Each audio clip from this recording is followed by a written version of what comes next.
There are crimes that begin with violence, and there are crimes that begin with silence. This one began in silence. No screaming, no break-in, no struggle caught on camera. Just a fire inside one of the most secure private residences in Europe, a place designed to protect the untouchable. And yet, on a winter night in Monaco, a man worth billions never made it out alive.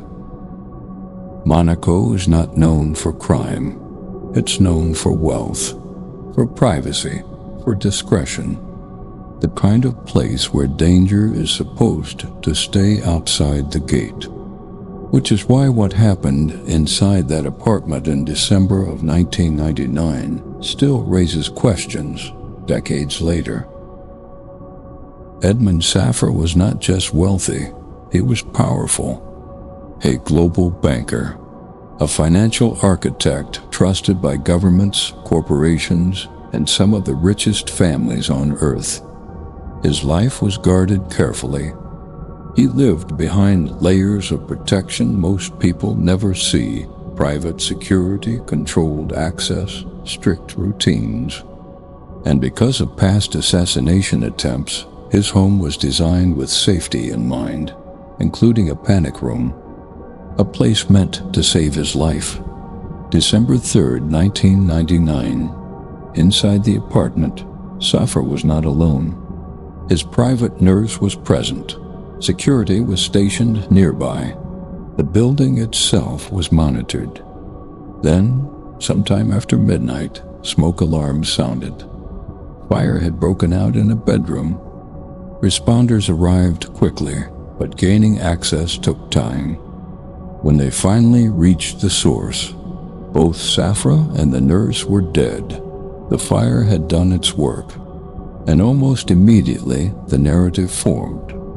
Authorities concluded there was no murder, no intruder, no targeted attack. The explanation was simple: a tragic accident. The fire, they said, was started intentionally, but not with malicious intent. A plan gone wrong. The case was closed. For many, that was enough. For others, it raised more questions than it answered, because some details didn't sit right. The fire began in a room with no obvious electrical failure.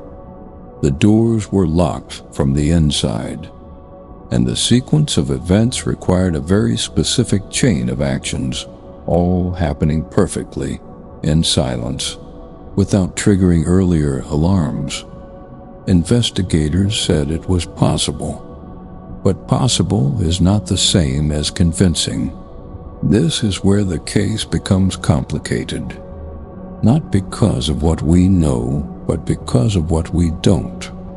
There are no clear suspects presented publicly, no dramatic courtroom confrontation, just unanswered questions. Questions about timing, about access, about motive, and about whether a system built to protect the elite can sometimes protect the truth a little too well. Years later, this case resurfaced, not because of new evidence, but because people began to look back, to re-examine the assumptions, to ask whether convenience had replaced curiosity, and whether a ruling can be final even if doubt remains.